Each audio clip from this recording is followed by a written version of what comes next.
कितना कठिन रहा होगा ना। धन के साथ साथ मन की पीड़ा भी कितनी विकट रही होगी ना। सब मेरे कारण। हाँ, ये सब कुछ तुम्हारे ही कारण हुआ है। अपने देश से निष्कासित एक कुमार, एक वनवासी मर्यादा पुरुषोत्तम बना तुम्हारे कारण। तुम्हारे कारण बाली जैसे दुष्ट का वध हुआ।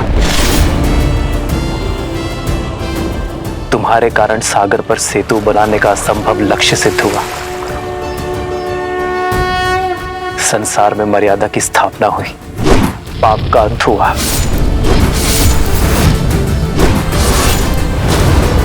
ये सब तुम्हारे ही कारण हुआ ना सीते। तुम्हें लगता है तुम इस यात्रा का लक्ष्य थी, पर मेरी दृष्टि में तुम इस यात्रा का आधार थी सीते। संसार ने देखा यह युद्ध राम ने जीता, परंतु ये राम जानता है कि यह युद्ध सीता ने लड़ा।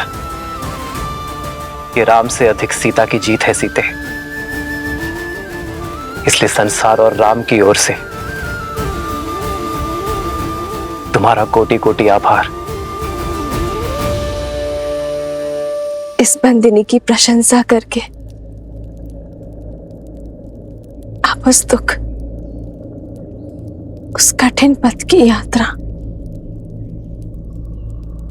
मेरे मन से नहीं भुला सकते आर्य।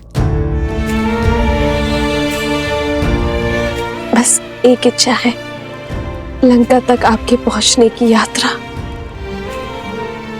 यदि देखने का सौभाग्य मिल जाता तो ये सीता तर जाती, संसार का सबसे सुंदर तीर्थ कर जाती। यदि कभी अवसर मिले तो अपनी जीवन संगिनी को अपने जीवन के साथ कठिन मार्ग भी दिखाइएगा। सीता की इच्छा तो राम के लिए प्रकृति का आदेश है। जन्मभूमि जाने से पूर्व हम दोनों कर्म यात्रा का मार्ग एक साथ फिर से देखेंगे। सीता, इसमें इच्छा पूर्ति तुम्हारी है, किंतु स्वार्थ मेरा है। रघुकुल सदा अपने सहायकों का आभार मानता है। मुझे इस यात्रा में अपने सहायकों को धन्यवाद कहने का अवसर मिलेगा। चलो सीता, चले इस यात्रा पर। तब तक हनुमान हमारा संदेश लेकर अयोध्या पहुंच जाएगा।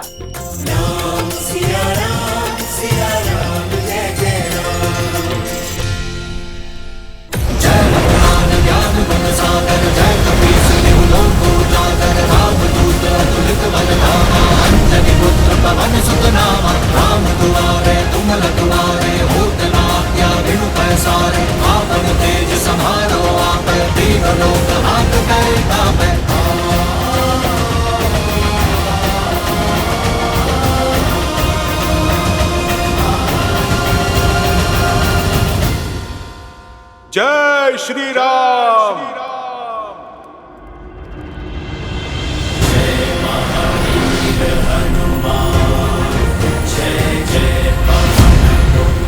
हनुमान अवश्य ही भैया का संदेश लाए होंगे।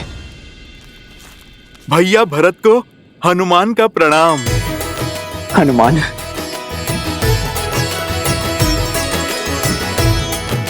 मेरे राम भैया कैसे हैं? भाभी माँ कैसी है? और मेरा लक्ष्मण, वो कैसा है?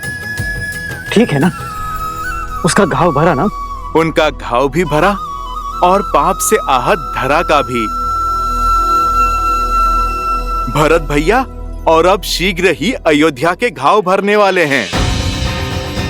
प्रभु श्री राम की विजय के साथ लंका में अधर्म का सूरज अस्त हो चुका है। प्रभु श्री राम, माता सीता और लक्ष्मण भैया शीघ्र ही अपने आगमन से इस धरा को पावन करेंगे। मेरे राम भैया वो आ रहे हैं, सच में वो आ रहे हैं। जी भैया, अयोध्या के प्राण लौट रहे हैं।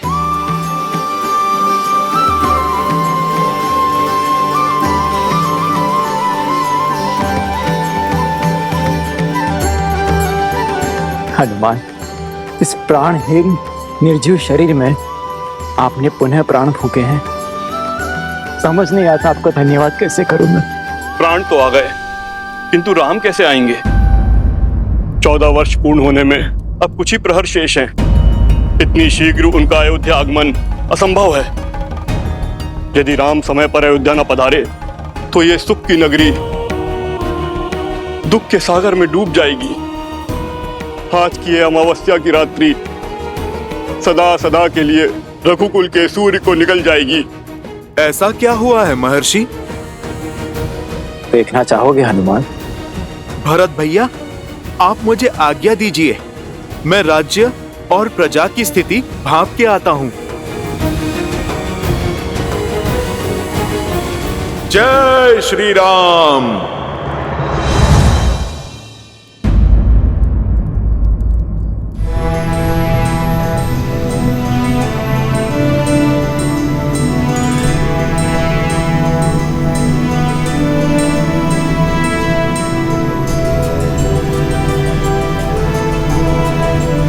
वो देखो सीता, ये वही युद्ध भूमि है जहां धर्म के विजय का शंखनाद बजा था। रक्त और शव से भरी इस धरा पर न जाने कितने कोटि वानरों और राक्षसों के भक्षक होने का कलंक लगा है।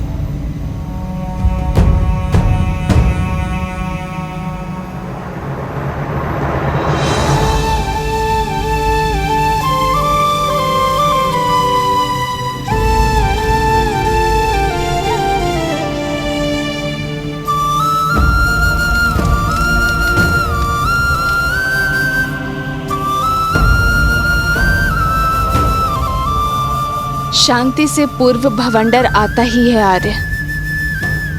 आज जिस स्थान ने युद्ध का कोप भोगा है, कल यही संतोष की फसल उगेगी।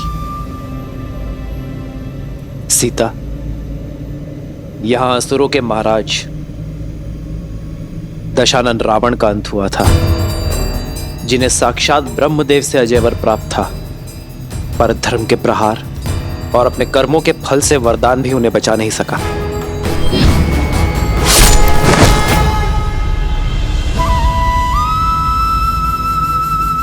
रावण के अंत के साथ लंका के अधर्म और अशांति का भी अंत हुआ है।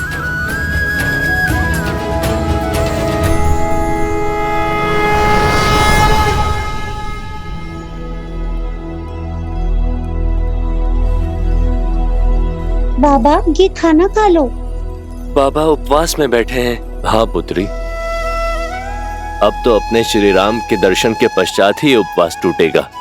जब तक भक्त अपने भगवान के दर्शन नहीं कर लेते, गले से खाना नहीं उतरेगा।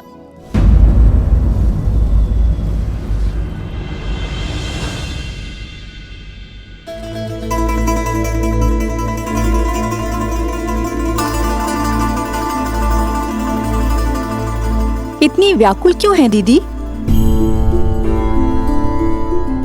तुम नहीं हो सुमित्रा, तुमने भी अपने आंख के तारों को कहां देखा है? 14 वर्ष तो जैसे तैसे बीत गए, पर अब ये अंतिम घड़ियां नहीं बीत रही। अब तक प्रतिदिन संध्या को सूर्यास्त होता था तो मन में एक आशा की लौ पड़ जाती थी कि हमारे पुत्रों का एक दिन और कम हुआ वनवास का। और आज ये अंतिम रात्रि, सूर्यास्त के साथ वनवास की अंतिम घड़ियां भी समाप्त हो जाएंगी, किंतु एक मां की व्याकुलता बढ़ती ही जा रही है। संतान की चिंता तन मन को कचोटती जा रही। लेकिन दीदी, आप ये क्यों भूल जाती हैं कि आपका पुत्र राम है, जिसके शब्द कभी झूठे नहीं हो सकते। रघुकुल का तेज, सूर्यवंश का स्वरूप है हमारा राम। धर्म से कभी विमुख नहीं हो सकता, और माँ को दिए हुए वचन से तो उसे महादेव भी नहीं डिगा सकते। जानती हूँ, पर क्या करूं सुमित्रा, माँ हूं ना। विश्वास जितना सुधीर है, हृदय उतना ही भंगुर। तो जोड़िए अपने भंगुर मन को और फिर उठिए। प्रतीक्षा के आंगन में स्वागत के दीपक जलाने का समय आ गया है दीदी।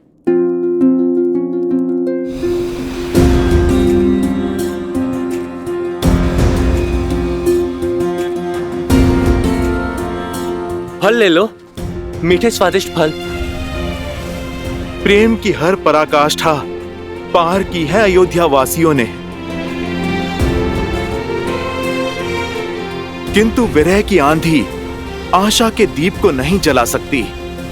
मुझे प्रभु श्री राम के आगमन का उत्साह हर मन, हर जन में भरना होगा।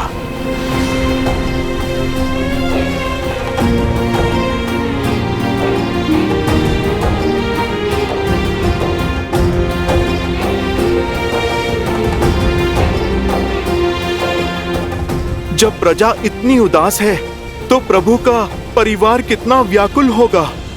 माताओं पे क्या बीत रही होगी।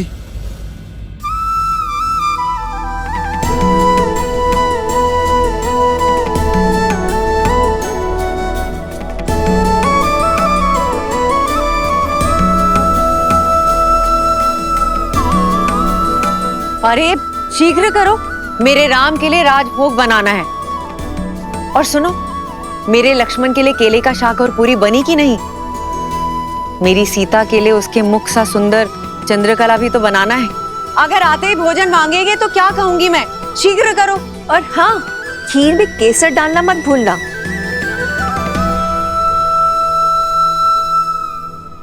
वरना कहेगा खीर मेरी केकई माँ ने नहीं बनाई। रुक क्यों गई? आंखें नम हुई तो राम कहेगा उसके स्वागत में उसकी माताओं ने केवल आंसुओं से सजाए रखा। और स्मरण तो है ना, गुरुकुल से लौटे या विवाह करके आते ही बस केकई दीदी के हाथों का भोजन चाहिए उसे। वो दिन और थे सुमित्रा, ये दिन और है।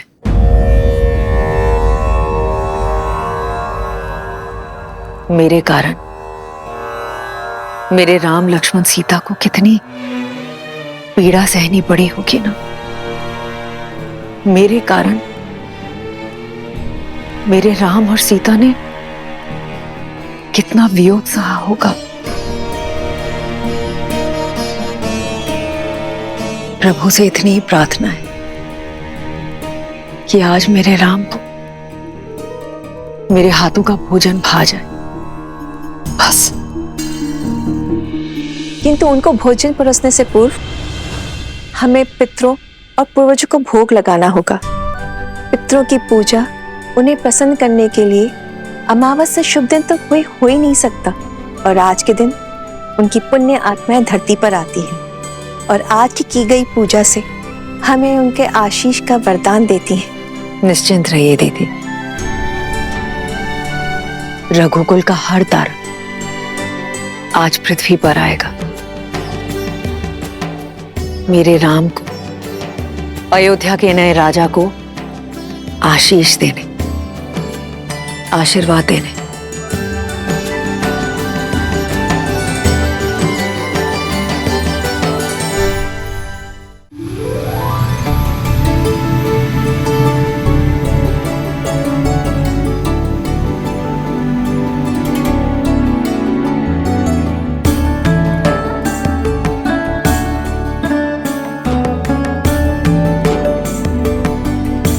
उर्मिला, तुम्हारी निद्रा और वियोग के टूटने का क्षण अब समीप है।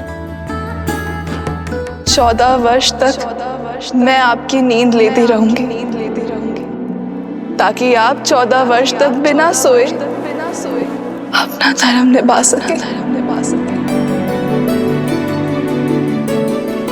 अब समय आ गया है दीदी कि आपकी सारी तपस्या, आपके कष्ट और आपके त्याग दूर हो। जब आप अपने नेत्र खोलेंगी तब आपके साथ आपका सारा संसार झूम उठेगा।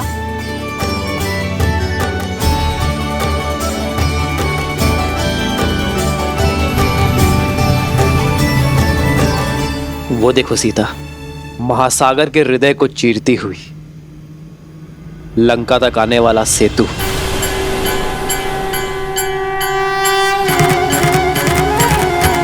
प्रतीक है मेरे हृदय को चीरती हुई हर वो पुकार का जो मैंने तुम्हें दी। वैसे तो इसे नल नील, हनुमान और मेरे वानर वीरों ने बनाया है, परंतु इसे बनाने के लिए जो इच्छा शक्ति और ऊर्जा मिली है वो तुमसे मिली है सीता। मेरे वानर वीरों ने दिन रात्रि एक करके श्रद्धा का ये सेतु निर्माण किया है।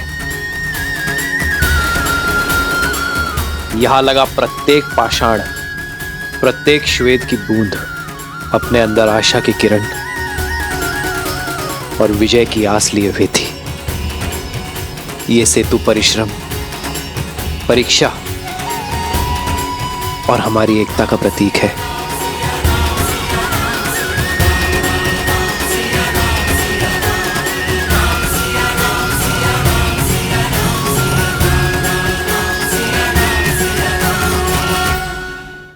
जन्म जन्म का है ये संगम, राम रतन सीता वैभव धन। और वो सुदूर जो पाषाण है वो है किष्किंधा।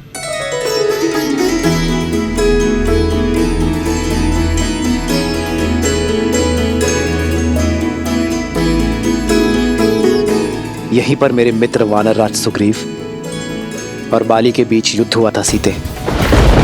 लक्ष्य की प्राप्ति का मार्ग सिद्ध हुआ था। एक नारी का सम्मान करने वाले के प्रति प्रतिहार यहीं से आरंभ हुआ था सीते।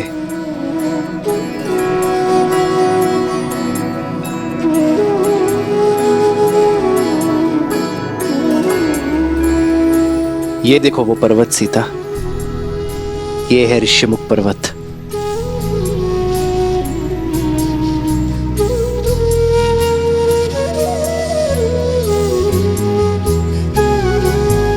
यहीं पर हनुमान, सुग्रीव और मेरे अन्य वानर वीरों के साथ प्रेम और भक्ति का बंधन जुड़ा था। इसी पावन भूमि पर विजय पथ का आरंभ हुआ था। और ये वो स्थान है सीते जहां मैं पहली बार भक्ति की पराकाष्ठा, प्रेम के प्रतीक, बल के पर्याय मेरे पांचवे भाई संकट मोचन हनुमान से मिला था।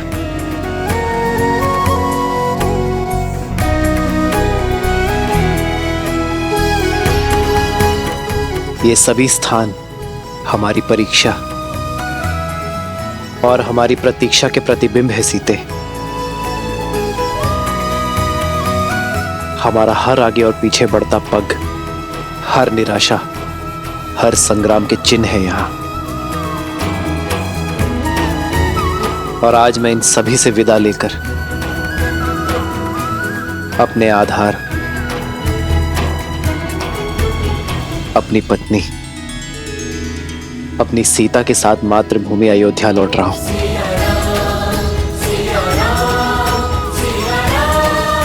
आर्य, जिस स्थान से एक दूसरे का हाथ थामकर हम यहाँ आए थे, हमने ये यात्रा की है और अब यहीं से अपने घर साथ जा रहे हैं।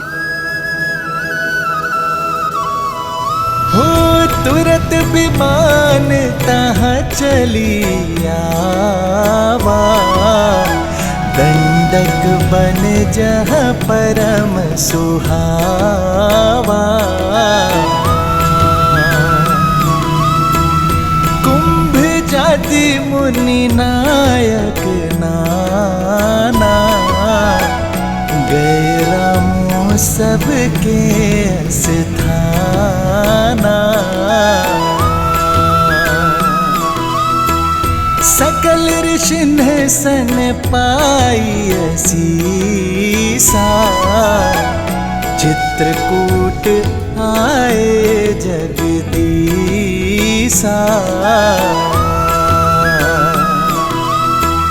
तह कर नारी मुनि नह केर संतोषा जला विमानु तहते चोखा